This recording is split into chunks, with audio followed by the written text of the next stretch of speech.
humanity, and the earth. For a time immemorial we have been together, spiraling through the cosmos on our inseparable journeys of growth and expansion. And now, as we approach the completion of another great cycle and the turning of an age, as the quickening intensifies and all that we once knew comes into question, humanity begins its entry into the time of revelations. For we are living in a period of tremendous change, where humanity's truths are shifting with exponential rapidity as today's more advanced technologies and awareness are working to reveal the new truths of tomorrow. And just as the perspectives of those who were born 50 or 100 years ago have had to shift to allow for our present version of reality, so too will we be invited to expand our perspectives of what is possible, to allow for the unfathomable changes that will come with the turning of the age and the birth of a new world. Thus it is our intention with this presentation not to tell you of the way things are, for we as unenlightened beings are incapable of knowing the truths that lie beyond our limited dualistic perspective. And so, aware of our limitations, it is our intention herein to merely present some insights that might serve to expand people's perspectives and create room for new possibilities of what could be. For in these shifting times, to know anything is to block the potential for further realizations, in the same way that a glass already full will not allow for more wine. And just as holding on to our limited perspectives of truth, spirituality, and service will keep us from seeing the dawning light of the new world which is currently beyond our comprehension. That said, the perspectives presented herein are not randomly imagined, but rather have been carefully compiled through the meticulous research and reflection upon ancient Gnostic and Taoist texts, as well as an analysis of current events and recognized trends in our global theater. We have said before that the time has come and that the revolution has begun. And now, with the passage of time and the willingness to learn, we stand in the light of our expanded awareness to see that the earth does not require a revolution on the part of humanity, but rather she is lovingly urging our evolution, an evolution that awaits all those who are willing to humble themselves and let go of what they know. For it is only in letting go that one may become open like a child and receive the grace of world-altering revelations.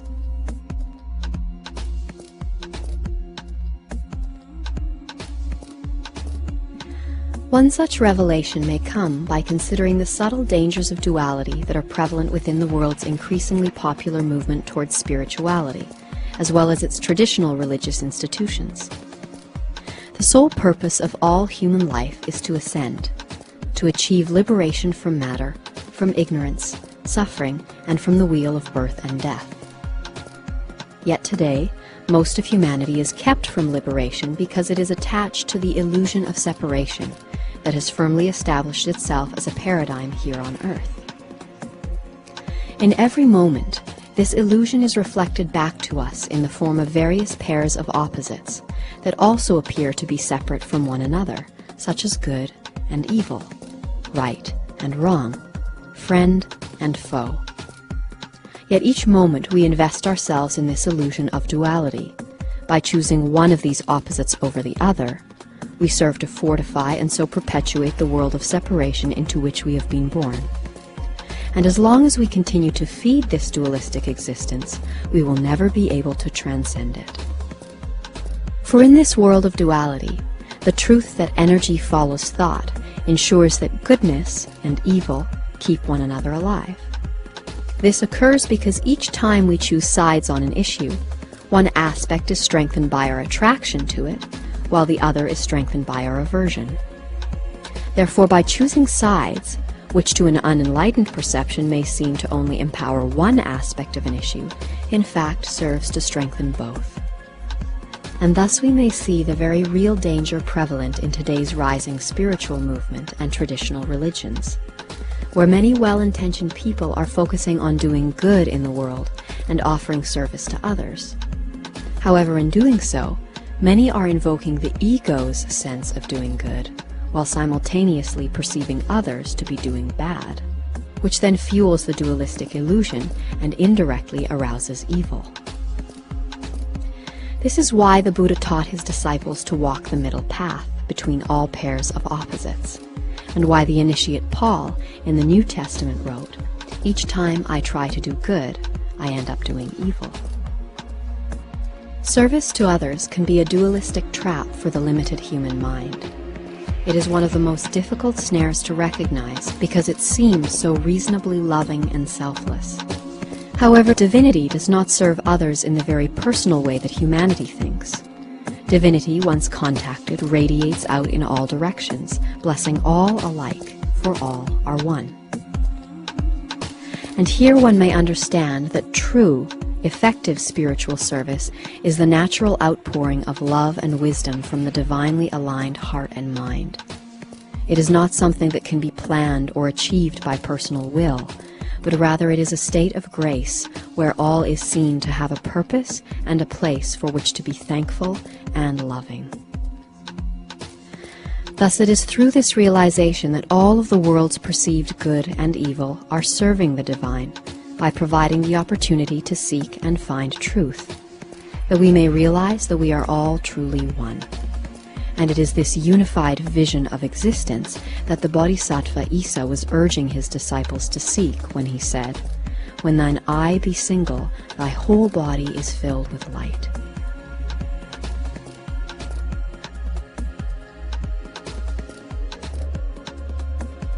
All around the world there are various groups and gurus within the rising spiritual movement who are testifying that in these shifting times all we need to do is love. Though this is well and true, a problem arises when this message is delivered to a population whose understanding of love is unenlightened, and therefore dualistic, self-centered, and so often sentimental. For today there are many well-meaning individuals and organizations in existence where people sit and attempt to send out loving thoughts and energies in order to elevate humankind, to protect it from harm, to put an end to wars, to ring in an era of peace on earth, and even to circumvent the forthcoming necessary geological upheavals. But in reality, human love has never liberated the world, and nor can it ever, for it is only divine love that is capable of providing liberation. The vast majority of New Age and so-called spiritual teachings, channelings, and meditations encourage people to use their personal will to create change within and for themselves, and sometimes for the world as well. Their focus is on personal transformation, as in create your own reality. But by encouraging people to focus upon themselves and the world, and use their personal will to support what they like and change what they don't like, these groups and teachers only serve to feed the illusion of duality. In fact, these spiritual practitioners and so-called masters are actually participating in something even more detrimental than those who are occultly unaware. For by inciting people to polarize themselves en masse towards peace, goodness, light, and love, these well-intentioned but misguided groups are actually synergetically strengthening and empowering the violence, evil, darkness, and hate on the opposite end of the spectrum at a global level, thereby unwittingly exacerbating the already chaotic and desperate condition of this planet. Thus we may see how the road to hell is paved with good intentions, as these well-meaning individuals are leading the masses astray and thereby incurring further karma for themselves and encouraging others whom they attract to their cause to do the same. Such groups are making the pendulum of the polarized illusion swing further and more dramatically from one side to the other, effectively producing more and more dualistic power, momentum, and tension in the world, all of which is actually helping to hasten our planet toward the cataclysmic events that will result as all over the world people align themselves behind the rising forces of light and dark and prepare to strive, struggle, or even fight to make others live according to what they believe is right. We have been warned that in these shifting times, many false prophets will arise and deceive many people, And thus, considering the tremendous amount of confusion coming from within the spiritual and New Age movements and their leaders, we would say that before looking outwards for direction in these shifting times, one would be well advised to first look inwards and seek the truths that will keep them from being so easily led astray. For there is one mission for each and every life form, one single goal and purpose, and that is to seek the truth and so be free. Thus it is through the humble and selfless seeking of truth that one may open their heart to the one life in all, and thus be free from the illusion of separation, along with the ego's attachment to what it perceives as right and wrong in the world. Free from such attachments, one is liberated from their desire to change the world according to their personal will, for they see that all is perfect as it is, as reflected in the words of the Taoist sage Lao Tzu, who said, "The world is sacred, it can't be improved." Thus it is with this understanding that one learns to relinquish my will for thy will, that is, the divine will. And it is with this prudent focus that one begins the process of being initiated into true spirituality, and so becomes both a recipient and a servant of the liberating truth. For it is our selfishness and our ignorant use of free will that has brought us collectively into our present state of existence.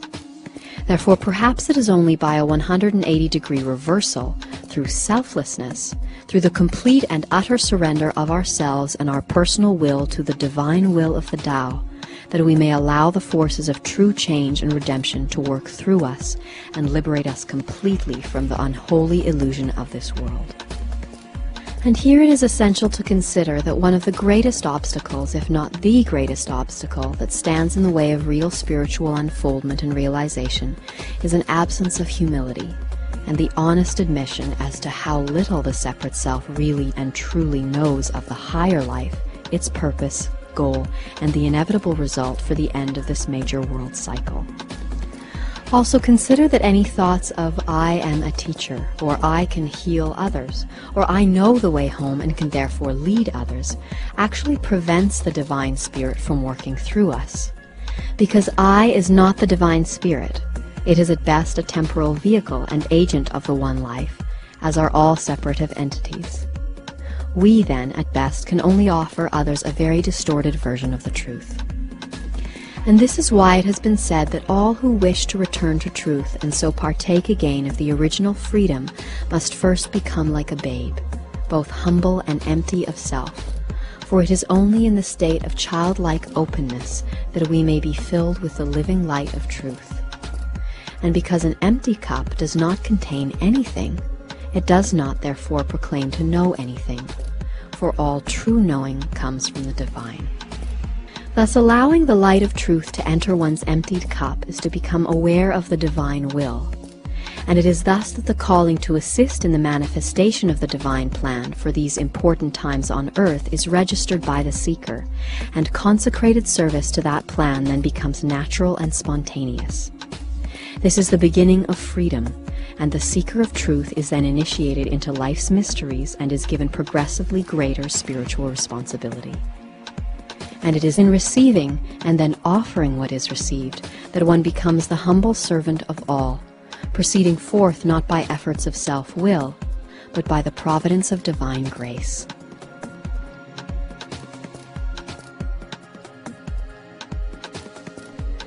To many who are sensing the quickening on earth today, it is becoming clear that two world perspectives are now rising, in contrast of one another.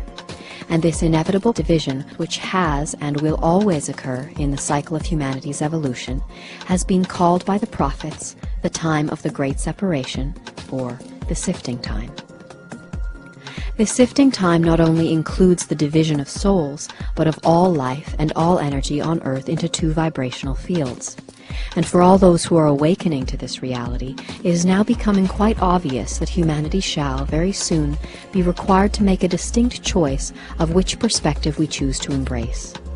For we have today arrived at the crossroads, and the time of reckoning, and the choice that remains to humanity is, will we continue to live for and exalt the self, and therefore bind ourselves to this world's illusion of separation and duality? Or will we choose to move on to the new world and its lessons by surrendering ourselves in service to the divine will and awakening to our oneness and equality with all? Though our age-old programming and dualistic perceptions of this division will cause many to perceive this as the separation of good and evil, or heaven and hell, it is more accurate to consider this as an opportunity, where those who have had enough of the lessons that are made available in the present dualistic world choose to let go of their attachments to it, and those who still wish to explore the lessons of the self, the material and the struggle of opposites, are free to do so until such a time that they wish to explore lessons of another reality. Hence the suggestion of this division need not arouse fear or pride, as it is all to be a matter of a person's choice of where they wish to be, to do the appropriate learning in service of the divine. And in keeping with the cyclic nature of our universe, if the choice to move on to other lessons does not seem prudent during the closing of this Earth cycle, the choice will come again either on Earth or some other planet at some other time.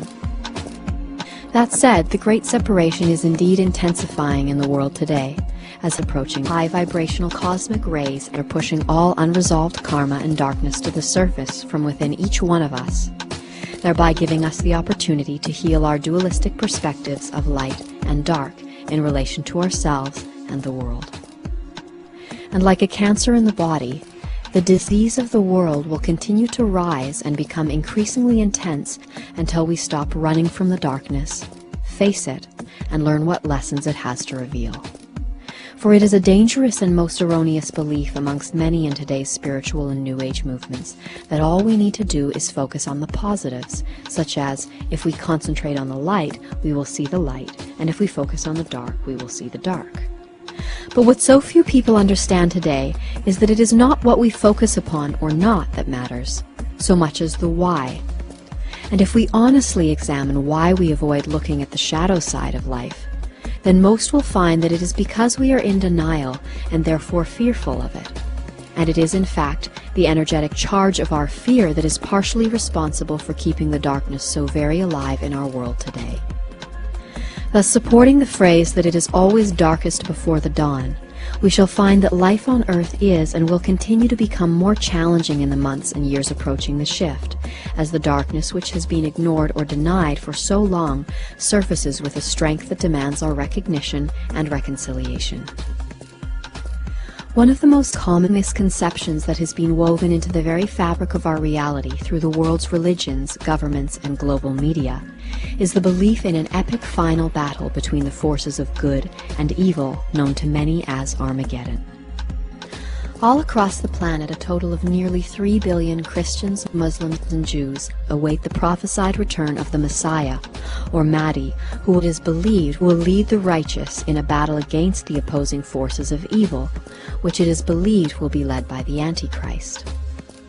Though it is possible that there will be an epic global conflict as tensions rise on the world stage and people align themselves behind their governments and their gods, what most people don't understand is that the real Armageddon is a battle that can only be won inside each one of us, and not on a battlefield. For one of the greatest secrets of our time is that the Antichrist is not a single evil person, but rather it is that dualistic and divided consciousness that separates us from each other and divinity. And it is by continually looking out to the world for an enemy or threat, rather than looking inside ourselves, that humanity is kept from seeing and therefore healing the true danger of its ignorance and duality. And thus the existing cycle of suffering and separation is perpetuated.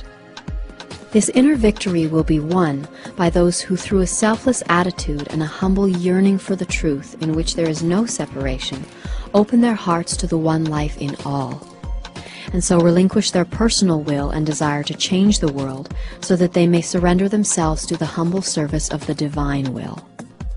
And it is for this reason that authentic spiritual practices such as Buddhism, Taoism, yoga, and certain native spiritual traditions teach us to be aware and equanimous with the way things are.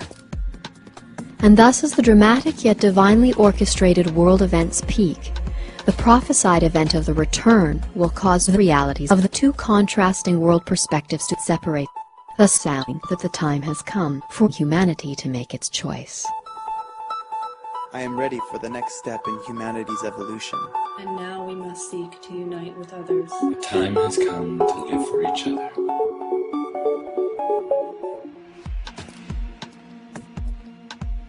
Ever since humanity acquired the knowledge of good and evil, everything born into this dualistic world has been required to adapt itself to the illusory laws dividing time and space, laws of isolation and opposition, perpetuating the ongoing cycle of birth, death, and suffering. These laws, which are expressions of duality or antichrist consciousness, present the greatest obstacle to humanity's quest for liberation. Although such spiritual seeking is met with little success in today's world because of the extreme difficulty in reaching integration in a vibrational field that is as psychically polluted as that of the Earth, during the revolving course of the cosmic cycles, there arise periods when great redeeming energies return to the Earth, allowing the process of integration to proceed more easily and rapidly. All around the world there exist ancient cultures and wisdom keepers whose texts and teachings reveal knowledge of such periods having happened in the past, while some even hold prophecies telling of the impending return of these forces of salvation.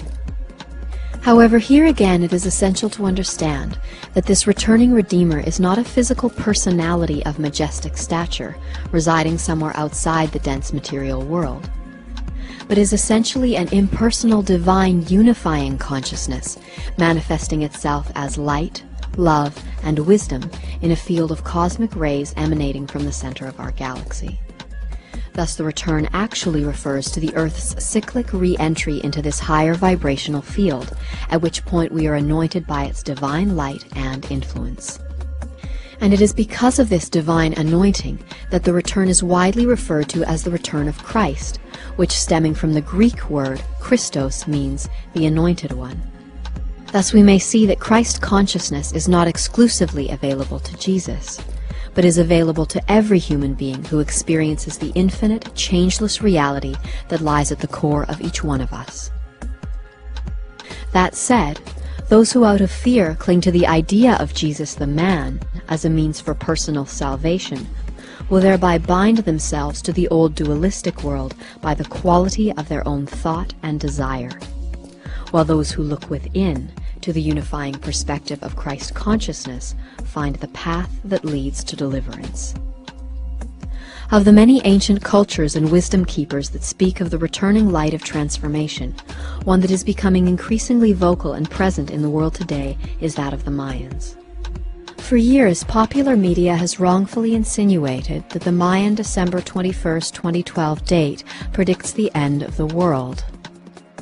This assertion has been based on the fact that on that day we will see the convergent completion of 9 of the Mayans' 24 calendars, including what the grandfathers call a return to the beginning of the 5,200-year long count calendar and the completion of a great 26,000-year cycle. To say that these completions mean the end of the world would be as erroneous as proclaiming doom every New Year's Eve. For these are huge wheels of time that turn, and like our current calendar, when its 12-month cycle is completed, it simply begins again. That said, the completion of the long count calendar is a unique event, and one which will bring with it not the end of the world, but the birth of a new reality. And it is through the proper understanding of the cosmic events that accompany the completion of these great cycles that one may learn how we will be given the opportunity to transcend this world of duality and be reborn into a new experience of unity consciousness and reintegration with the divine. The long count calendar is based on a 26,000-year cycle known as the precession of the equinox. This cycle measures the time that it takes for our Earth, which spins at an angle like a top, to complete one full rotation of its wobble. And it is this wobble that causes our view of the constellations to shift by 1 degree every 72 years, creating what are known as the astrological ages. Thus, as a result of this gradual changing of our night sky, the event that we will witness at the end of the long count calendar on December 21st, 2012, is that when the sun rises on the eastern horizon, it will appear to have moved into the center of our galactic plane. Though approximations of this alignment have been occurring once a year since 1980, with an exact alignment in 1998, 2012 will mark the first time in 26,000 years that the Sun will appear to touch what is known as the dark rift that snakes its way along the galactic equator. The dark rift is a series of overlapping non-luminous molecular dust clouds that appear as a dark lane that divides the bright band of the Milky Way lengthwise. According to Mayan cosmology, this great rift with which the Sun will align on December 21, 2012, and take some 20 years to travel through, is a unique area of our night sky, which the Mayans believe is responsible for bringing spiritual rebirth. As a result of this extraordinary alignment, the Sun and the plane of the ecliptic would then appear for the first time in 26,000 years to cross between the dark rift and an area of the galactic plane known as the Mayan sacred tree. This cosmic cross, traced in the sky, is considered to embody the sacred tree of life and is known to all of the world's spiritual traditions. This synchronistic return of the tree of life at the time that the Sun aligns to the dark rift marks the return to the beginning of the long count calendar and the birth of a new humanity. For the Mayans believe that sometime around December 21, 2012, our Sun, which acts like a lens, translating rays from the cosmos and then radiating them onto the planets in our system, will align with a sacred portal hidden in the darkness of the Great Rift. At the time of alignment, our Sun will radiate the ultra-high frequency rays from the rift onto the Earth, so marking the prophesied return of the anointing light and the long-awaited day of deliverance.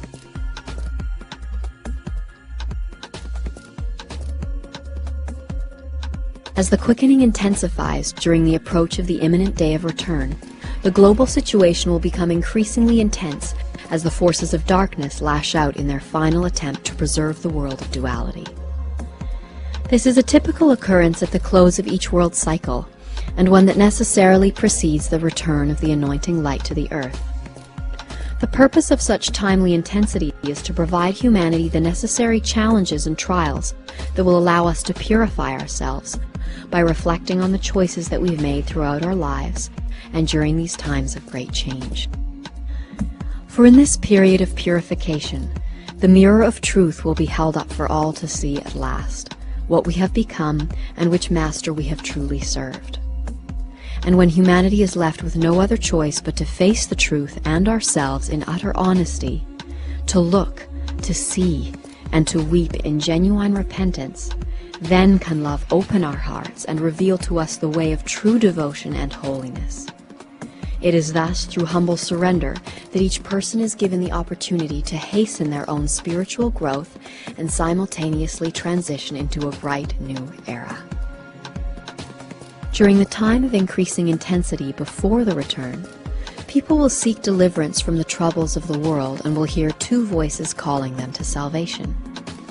Though the voices may sound similar and use the same words of unity, truth, and service, one will offer a form of salvation that addresses the immediate symptoms of humanity's suffering and promises to preserve a degree of comfort and security within a familiar system, where people are divided by the old world perspectives of good and evil, rich and poor, strong and weak. This voice will speak to people's fears and to their desires to protect and preserve the self. And the other voice, which will probably be much quieter and coming from within, will offer humanity salvation from the source of its suffering. This it will do by gently beckoning all those who are willing to surrender their concepts of self and the world. We will be asked to relinquish our beliefs of what is right and wrong, possible or not, and thereby free ourselves of all knowing, along with all desires and ambitions, so that we may become empty cups fit to receive the grace and light of truth. And this voice, rather than speaking to our fears, will speak to our courage, inviting all those with the love and wisdom to see where the familiar path of fear and self-service leads, to take a courageous step down the untrodden path of self-surrender into an unknown reality where everything, through its process of purification and the divine light, has come to a perpetual awareness of its oneness with all. And thus, within this new reality, with its adjusted laws and perspectives, the quest for truth will continue. So how might the return affect our reality and allow for humanity's deliverance? Again, as unenlightened beings, it is impossible for us to know exactly how, what, or when things will unfold in the coming months and years prior to the return. However, with humble thanks to the dedicated work of other seekers and sages, we can offer an educated example of what sort of events could occur, leading to a deliverance event for humanity. As mentioned previously, it is always darkest before the dawn, and thus we can see and expect increasingly intense events on Earth as our planet moves from the outer regions of the higher vibrational Christed field into the full light of its inner core. As our planet continues its journey, the higher vibrations pour into the subtle energy fields of our planet, causing the coarse, blocked vibrations of old ingrained delusions and selfishness to be exposed and cleansed. Thus all anxieties, fears, and obsessions with self that obscure the light of spirit are necessarily surfacing in our lives and personalities today. And as we move towards the full light and higher vibrations of the inner Christed field, the effects of surfacing darkness will be experienced by greater numbers in increasing intensity, thus raising psychic tensions across the face of the planet. Though to humanity this may seem like a very bad time indeed, the forces of darkness, sensing the end of their rule, will then implement their final desperate attempts to reinforce humanity's concern for self, and thus its bondage to the world of duality.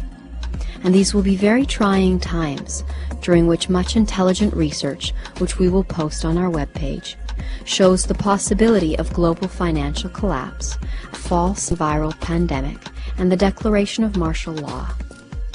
There is also strong evidence that we will see the start of World War III, which seems will be sold to the world as a holy war. Gas prices will rise, and food and medicine will become extremely scarce. And thus with our dreams, ambitions, and our very lives under the potential threat of extinction, we will be coerced into making a choice, such as, would you agree to receive a microchip implant that will allow your movements and ID to be tracked, in exchange for food, money, medicine, and the right to continue working for our current system of governance and authority? Or would you rise up to oppose the system that you believe to be responsible for the state of the world? Or will you humbly acknowledge the part that we have all played in making this world what it is and seek another way? Though to anyone who has not done the research, the possibilities presented herein might seem like a sensationalist Hollywood film, there are indications that the storyline will get even more unusual. Some research even indicates that the drama that is being played out on Earth will be brought to its dualistic extreme when, amidst all the war, death, pestilence, and famine, the forces of darkness stage a false second coming of a Christ figure. This event, referred to in the Bible as the false rapture, will display signs and wonders so great as to deceive, if that were possible, even the elect. It is thought by some that this second coming might resemble the Bible's version of the fall of Babylon, as portrayed in the book of Revelation, while others believe that it could be staged to look like the arrival of a benevolent alien race, who, forming links with our world governments, popular spiritual leaders, and movie stars, would perform miracles and tender promises to ease the pains of humanity by whisking the elect, or chosen ones, away to safety, thus saving them from the dark evil of the world. All those who have chosen in fear to leave the earth and avoid facing the darkness and reconciling the duality within themselves will have missed the opportunity for deliverance that will come at the moment of the true and blessed return.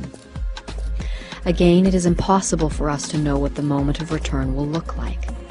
But respecting the power of story and imagination as the means by which we may navigate the unknown, we offer the following with the intention of inspiring people to empty their cups of what they believe is true in order to allow for the inpouring of new revelations. That said, it is widely accepted in both the realms of science and spirituality that the human body, comprised mostly of water, is a conductor of sound, light, and information, all of which travel through our bodies as vibrations. Aware of this, we may now imagine that as the higher vibrations of the Christ consciousness move through us, they will cause our bodies to resonate with their frequency. Thus, as our vibrations rise and match the never-before experienced frequency levels of the cosmic rays, we will be able to perceive higher levels of the electromagnetic spectrum, at which point we will be able to perceive all of the sounds, images, and entities that exist within our newly achieved range of frequency. Vibrating at this level, the spirits of the dead may be seen and heard, rising to meet the coming dawn. As humanity expands its senses and consciousness to perceive the forgotten fifth element of ether, that which connects us all. Here, too, we may perceive the parallel realms of the astral planes and share encounters with mythical beings, all of whom will attend us and the rest of humanity as our increasing frequency brings us all closer to a collective experience of oneness. As we reach the peak of frequency, the voices of others that we have begun to hear in our heads will rise in numbers and climax at the point when we hear all the thoughts of creation and experience all actions as if they were our own. So too may it seem like all the events of these lives are happening at once, and that all places are this place. As one may imagine, this expanded perspective of oneness could be quite an intense experience. And for those who choose to hold on to their knowledge of what is and is not possible, such events will threaten to shatter their psyches, as every sense is simultaneously overloaded. Thoughts of good or evil will give rise to those of their dualistic opposites and attract like energies that further threaten the traveler's ability to stay safe and sane.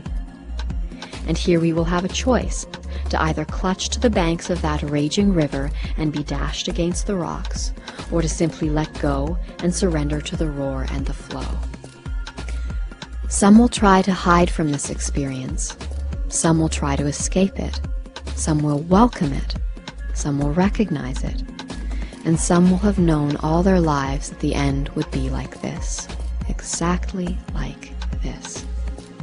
As the truth of oneness, followed by divine love, returns to our ailing planet, those who love the truth and who are therefore consecrated to serving the truth without compromise or self-concern will greatly rejoice at the shattering of the illusion of separation. And when at long last humanity is awakened to its oneness with the earth and all living things, we will raise our voices as one and join the eternal song of the universe. Have faith, for we are awakening as one.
at you. Excellent, just do it again. I love it.